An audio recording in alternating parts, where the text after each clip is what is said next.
नमस्कार. मी योगेश प्रल्हाद काळभोर, माजी सरपंच ग्रामपंचायत लोणी काळभोर, संचालक यशवंत सहकारी साखर कारखाना.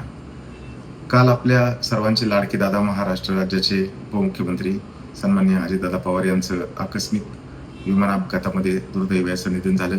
त्यांच्या जाण्याने संपूर्ण महाराष्ट्रावरती दुःखाची शोककळा पसरली.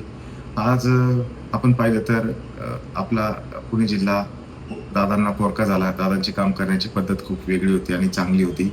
मी ज्यावेळी लोणी काळभोरच्या सरपंच पदाची धुरा आपल्या हातामध्ये घेतली, त्यावेळी आपल्या लोणी काळभोर गावासाठी महत्त्वाचा असणारा पाणी योजनेचा प्रकल्प दादांच्या समोर आम्ही ज्यावेळेस मांडला, त्यावेळी दादांनी मुख्य सचिवांना तात्काळ त्या ठिकाणी सूचना दिल्या, की हे लोणी काळभोर गाव माझ्या अतिशय जवळचं गाव असल्यामुळं आणि ह्या गावची लोकसंख्या खूप जास्त असल्यामुळं हे गाव या पाणी योजनेमध्ये बसवायचं. त्यावेळी ॲक्च्युली जलजीवन मिशन योजनेअंतर्गत आपल्या गावाला एक 1.5 कोटीचीच योजना मंजूर झाली होती. परंतु गाव मोठं असल्या कारणानं दादांच्या लक्षामध्ये ही गोष्ट आल्यानंतर त्यांनी तात्काळ प्रशासनाला तशा प्रकारच्या सूचना दिल्या आणि जलजीवन मिशनच्या योजनेसाठी भरीव असा निधी आपल्या गावासाठी उपलब्ध करून दिला. अशा या महान नेत्याला आपण कधीही विसरू शकत नाही. त्यांच्या आकस्मिक जाण्यानं सर्वांनाच दुःख झालेलं आहे.